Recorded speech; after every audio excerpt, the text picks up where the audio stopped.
Welcome back to my YouTube channel. We want to continue with the chemistry revisions 2017. Internal, we'll look at the section B part so that you can see how far can we go with it. Now, you need the periodic table for us to be able to solve this question properly. Okay, you need the periodic table, which looks like that, so that you can be referring there for certain elements which you are not sure of. So section B of 2017 internal reads, these were just instructions which are here. Answer all questions in this section. Write your answers in the spaces provided on the question paper, these spaces there. So in section B, you are supposed to answer all the questions. Okay. Now, if it's your first time to watch my videos, please do not forget to subscribe. That's very important to me. I would really appreciate your support by just subscribing, liking the video, and sharing. Okay, thank you for your attention. And the first question section B reads, B1. The diagram below shows the cooling curve for a liquid. The diagram below shows the cooling curve for a liquid. Okay, so this is a cooling curve for a liquid. We have the stages labeled by letters. Here it's temperature, then here it's time in minutes. Okay, now if you look at this question A is, in what state of matter is the substance in area A?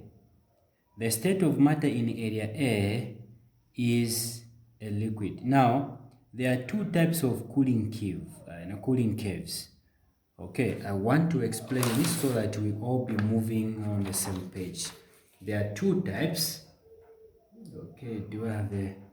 Okay, I don't have a ruler nearby. I'll use a pen. Okay, there are two types of cooling curve. The one which is drawn here, I want you to understand this so that you don't have too much questions on this video. So there are two types of cooling curve. The other one is the one which is drawn there. The other one is the one I want to demonstrate here. Okay. The other one is the one I want to demonstrate here.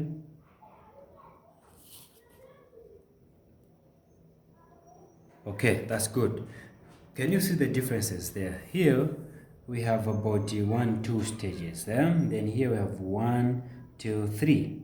So when it is like this, the first part is a liquid. That's why even the question is specified to say the cooling curve of a liquid. So at stage A or in area A, the substance is in liquid state. But if you look at this diagram which I've just drawn here, same thing is applying. Here is the temperature. Here is also time. Okay, the first stage will be a gas in this case. Okay, then this is a transition from gas to a liquid. This will be the freezing, the condensation. The condensation point is here, where it is changing from a gas to a liquid. Then here it will be mixture of gas and liquid. Then at this point it will change completely to a liquid. So here it will be a liquid instead. Then here it is a transition from liquid to solid, meaning that the state here will be mixed. That will be liquid stroke solid. Then here to change completely to solid. Okay, hope you can see the difference there. So do not label this one as a gas, liquid, then solid. It will be wrong. So for this one, we are directly starting from a liquid. So this is a liquid. In area A, the substance is in liquid state. So in area A, the substance is in liquid state. So in what state? So liquid state. Okay.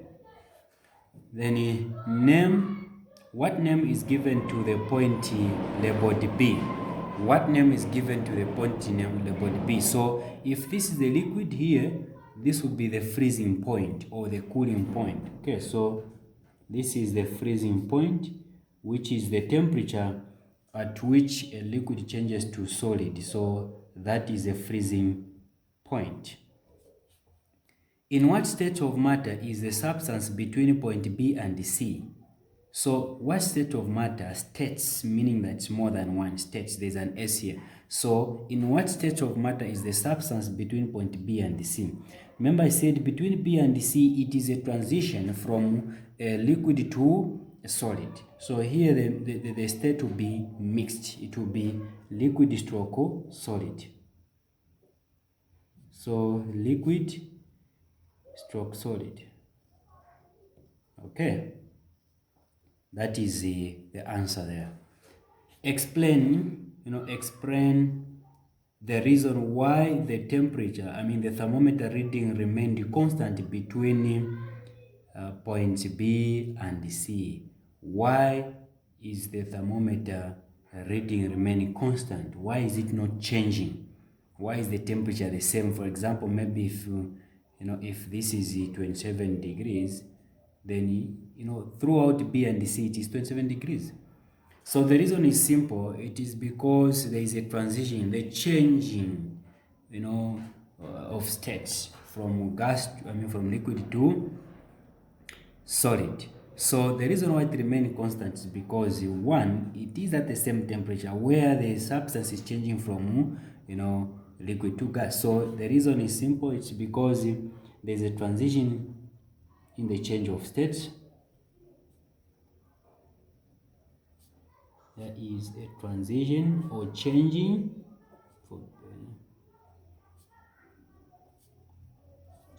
of states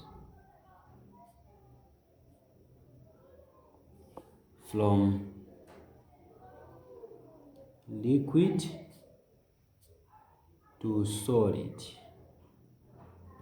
Okay, that's the reason why it remained constant. Now explain what happens during cooling in relation to the heat content of the substance. What happens during cooling in relation to heat content? So as the substance is cooling, there is the heat loss. The heat content reduces as the substance is cooling. So they want you to explain in terms of the heat content of the substance. So during cooling,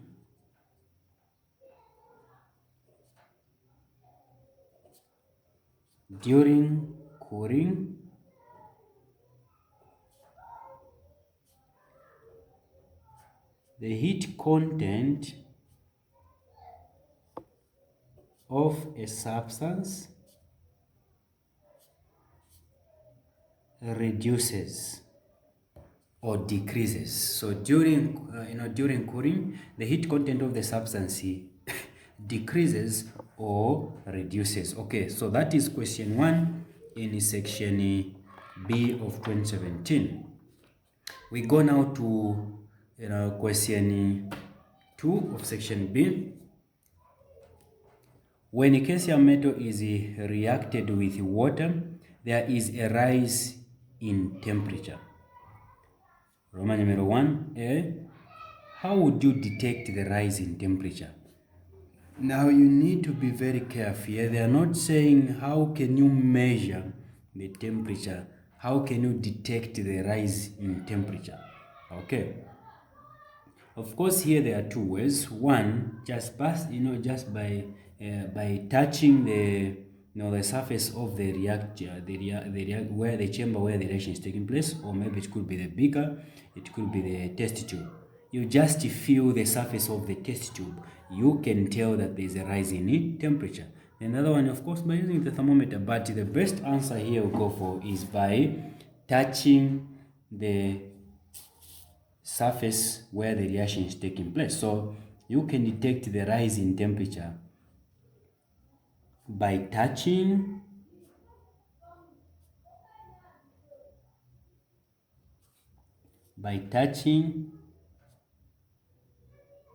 the surface of the test tube.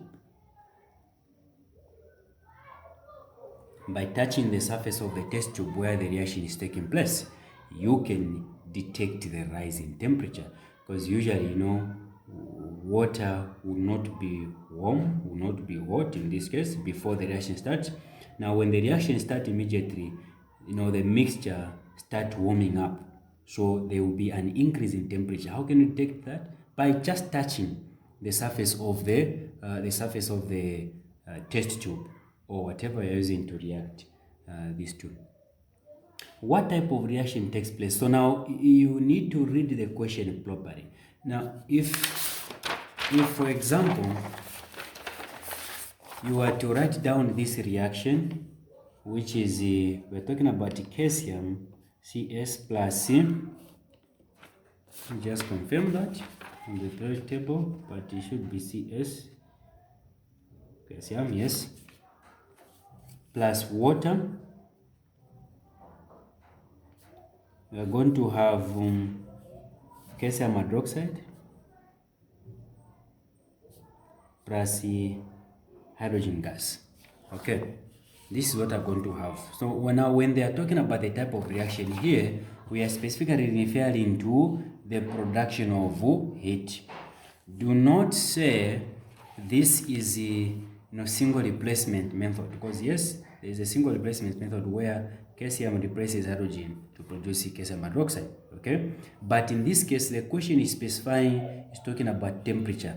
What type of reaction produces heat? So this is called the exothermic reaction. So the answer here is the exothermic reaction. That is exothermic reaction. Give a reason for your answer in A2 above.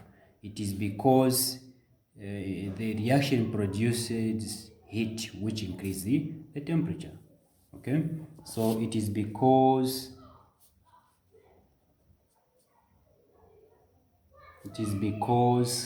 the reaction produced heat, which led to the rise in temperature, which led to the rise in temperature. Okay, so that's the reason why I've said this is exothermic. Exothermic reaction is a reaction which produces heat. Then endothermic reaction is a reaction which absorbs heat, like cooling, okay, freezing. Then potassium is found in the same group of the periodic table as calcium. Compare the reaction of the two metals with the water. So if you look at the periodic table, here, this is calcium, and it is found in the same group, in the same group with the potassium, which is being described there. Okay, now they want you to compare between potassium and the calcium, the reaction with water. So how can you compare? The reaction of calcium with water will be explosive or violent, while the reaction of potassium with water will be, it will also be as fast as possible, but not as violent as this one. Okay, this one will be explosive, this can be violent. Yes, so you say the reaction of potassium with water will be violent, while the reaction of calcium with water will be explosive, because the reactivity series of group 1 element increases as you move down the group. So which means that calcium is more reactive than potassium. Calcium is more reactive than potassium. Okay, so that is why we are saying that the reaction of calcium with water will be explosive than the reaction of potassium. Or we can just simply say the reaction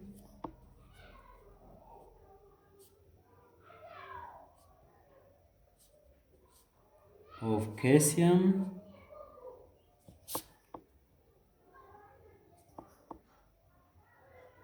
with water will be more violent. will be more violent than the reaction of potassium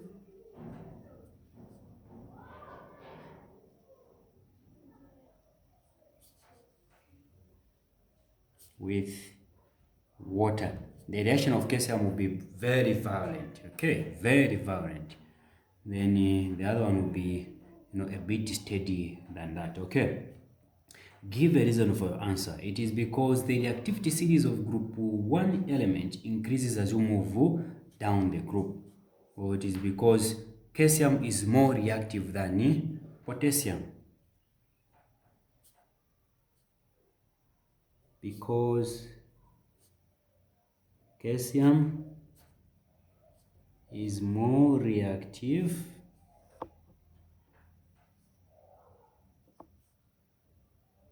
than potassium. Okay. Move on. We go to question 3. Beryllium burns in fluorine to form a white solid, beryllium fluoride. Name the type of bonding in beryllium fluoride. What is the type of bonding in beryllium fluoride? Beryllium is a metal and it is found in group 2 of the periodic table. It is the first element there. Okay, fluorine is a non-metal which is found in group 7 of the periodic table. It is also the first element there, as you can see. So the bond between a metal and a non-metal is called the ionic bond, which is also called the electrovalent bond. So the type of bonding which is taking place between beryllium and the fluorine is called the it is called ionic bonding. So this is called ionic bonding, which is also called the electrovalent bond, if you want to use this word, electrovalent bonding. Okay, IMG. In the space below, draw a dot and cross diagram to show the bonding in beryllium fluoride. Show all electrons. Show all electrons. So I need to show all electrons. Now, when talking about the bonding in beryllium fluoride, which is ionic bonding, what happens here? First, we need to know the number of electrons in each of these two elements, beryllium and the fluorine. So we have beryllium this side, we also have fluorine this side.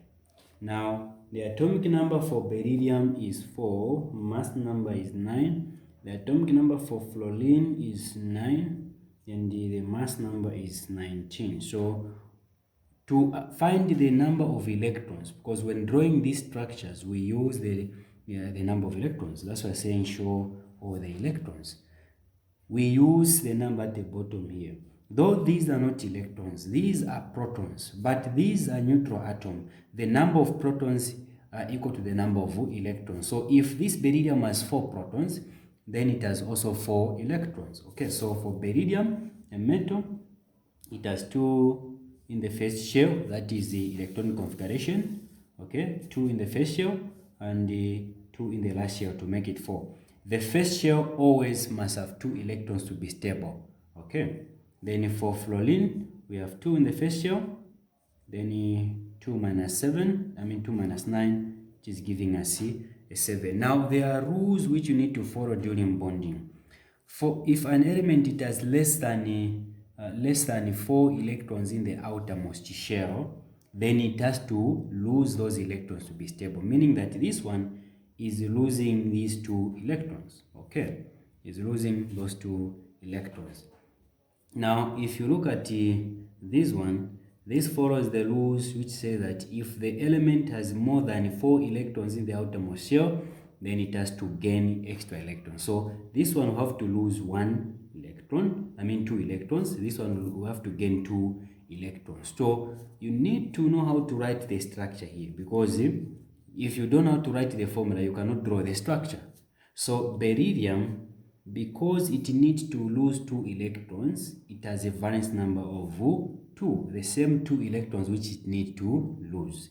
Then talk about the fluorine. Fluorine needs to gain 1 electron, which means that its valence number is 1.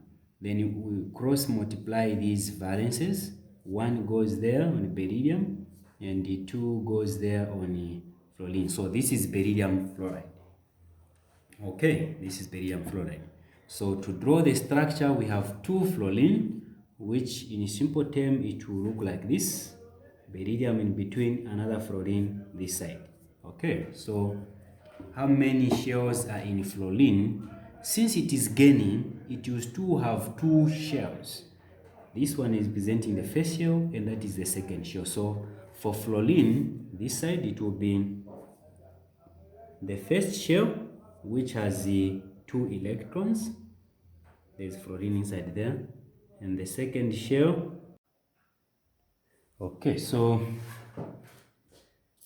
the second shell of fluorine, it has 7, but remember, it has gained an extra electron from beryllium. Beryllium is giving away 2. 1 electron is going to this one, the other one is going to that one. So this fluorine will have, okay, that is the 7. Then the fallen electron must be drawn into the other symbol. Remember, we are using 2 types. We are using a dot as well as the cross. So just make it a dot like this. Okay. Then from there, we have to cross it into the square brackets. When writing ionic, compound structures, the electronic structures of any compound, we always have to write in square brackets and put the number of electrons it has gained. If it has gained, it becomes a negative. So negative is representing 1 electron. If it was a 2, could have written 2 negative. Okay, and then at the middle, we have beryllium. Beryllium, when it has lost the electron, these 2 electrons, it will remain with 1 shell. So we just draw 1 shell of beryllium, the Be, and draw those electrons which has remained. Don't forget the square brackets should be there, and the number of electrons it has formed. It is positive when it has lost electrons. The last one, fluorine, which is just a copy of this one, we put it this side. It is just a copy of that. Okay, so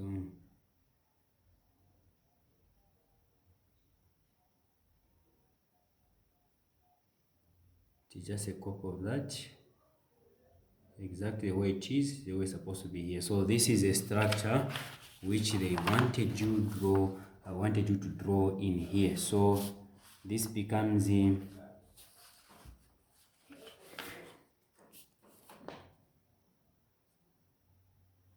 draw it nicely with a pencil. I don't have a pencil. Draw it nicely. If it's possible, use even the instrument in your set to make it round. Okay. And then the last part.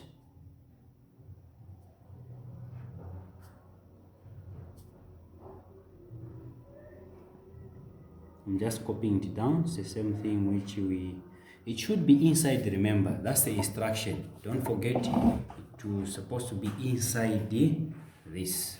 Okay, so you have to be very careful.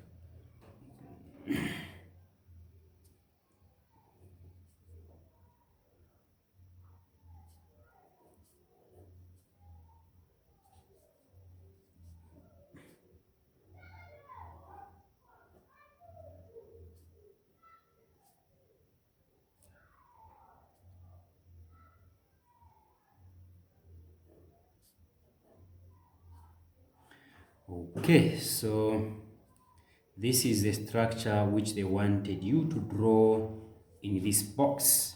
When they say show all the electrons, you need to show these.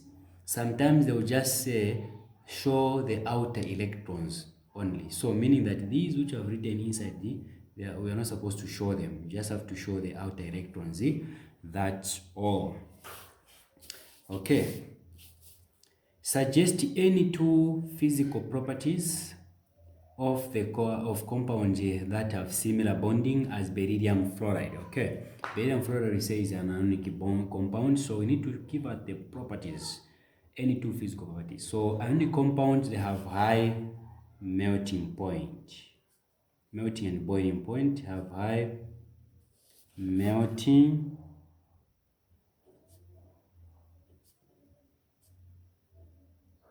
and boiling point.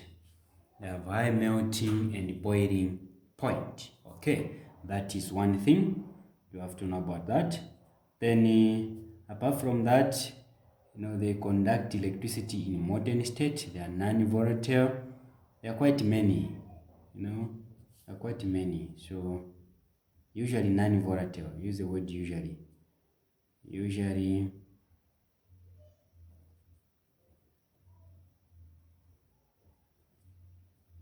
non-volatile, which means that they usually don't change state.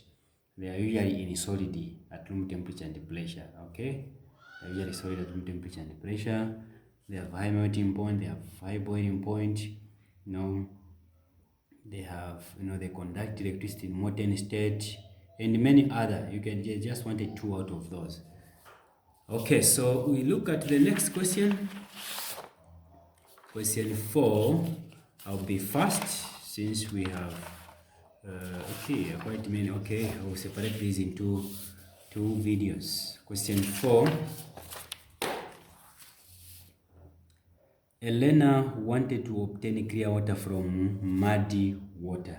Elena wanted to obtain clear water from muddy water. Name the process that the Elena would use to obtain clear water. Filtration.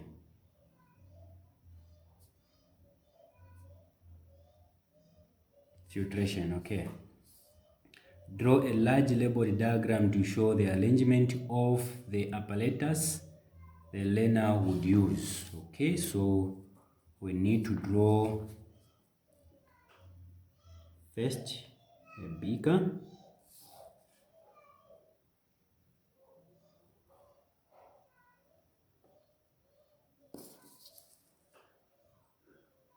You need to draw a beaker which is big as possible.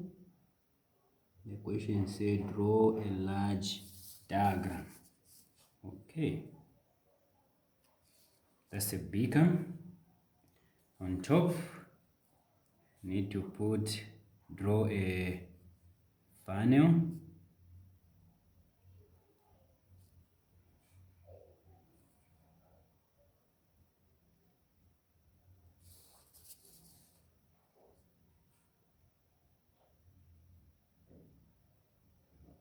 Okay.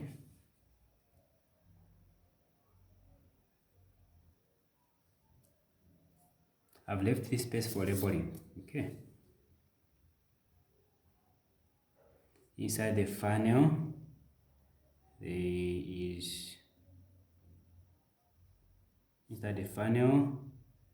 there should be a filter paper fitted inside. Okay, so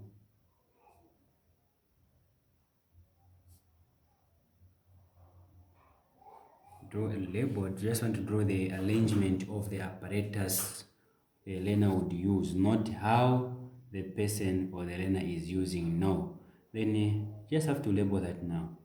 Okay, so this is a beaker. This is the beaker. This is the okay. Now this is a funnel. I drew this. The one I drew is too big. I was supposed to leave space here for the other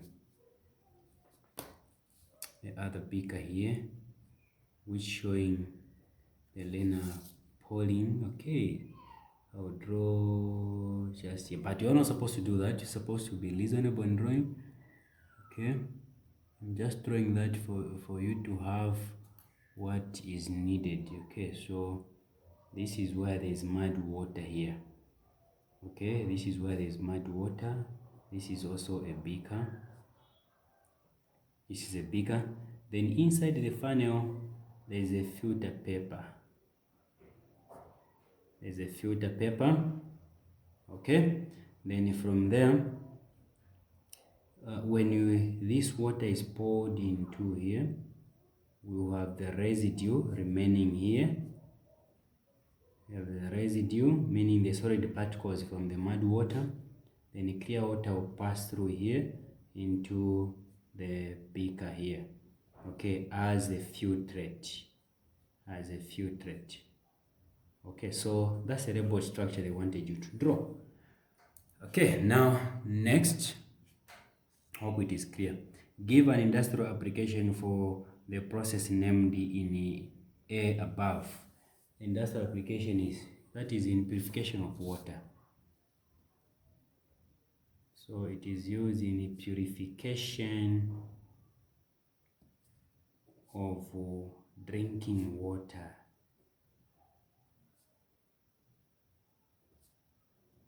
Purification of water by companies. The companies which supplies water, they use this process to separate, soluble and insoluble methods, substances from water, which they collect from the water bodies. Okay. Look at question 5. Chlorine, bromine, and iodine are elements in group 7 of the periodic table. Question A1. Describe the change in states of the elements at room temperature and pressure as the atomic number increases. Okay, so how can you describe the change in states? Now, the change in states of this group 7 elements of the periodic table, it increases as the atomic number is being increased. So if you look at these elements here, fluorine has the atomic number of 9, atomic number 7, chlorine, 5. So as the atomic number are increasing, even the states are also changing. These two are gases. This is a liquid and these two are solid. Okay? So as the atomic number is being increased from up there to the bottom, the states are also increasing at room temperature and pressure from from gas, liquid, and solid. So describe the change of states of these elements. So the state changes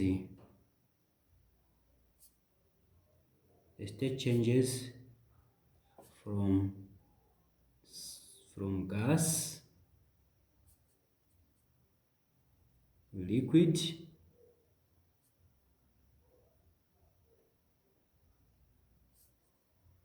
and finally to solid. That's what happens. Why is chlorine used in water treatment? Chlorine is used in water treatment because it kills germs, bacteria which are found in water.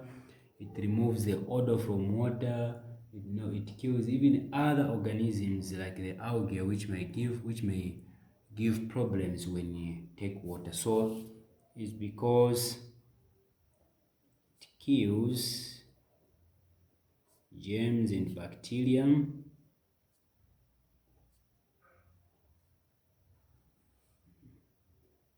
Germs and bacteria and germs to make water safe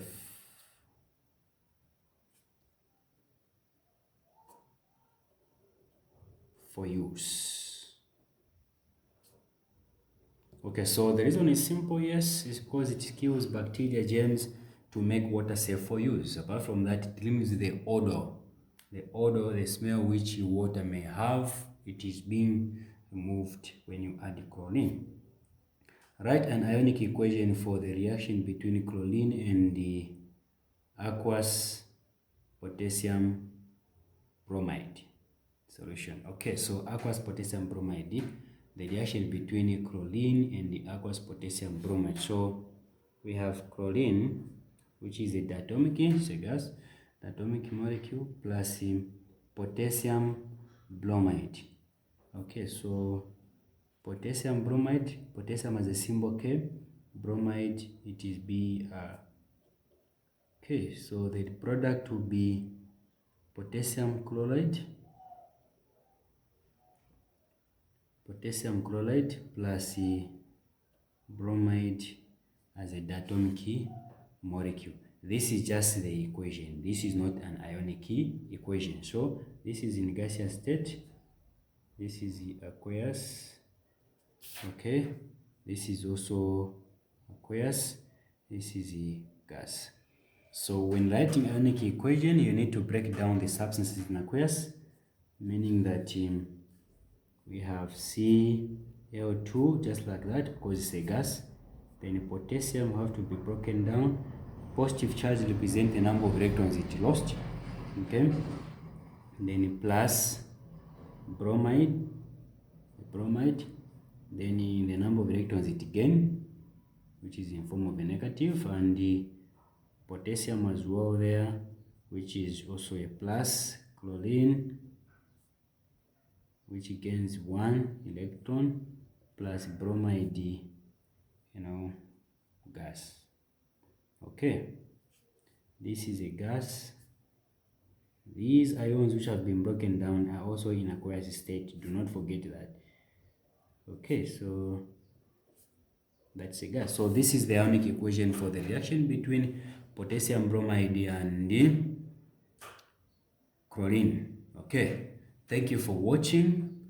I really appreciate your support. Please don't forget to like the video, subscribe, and share the video.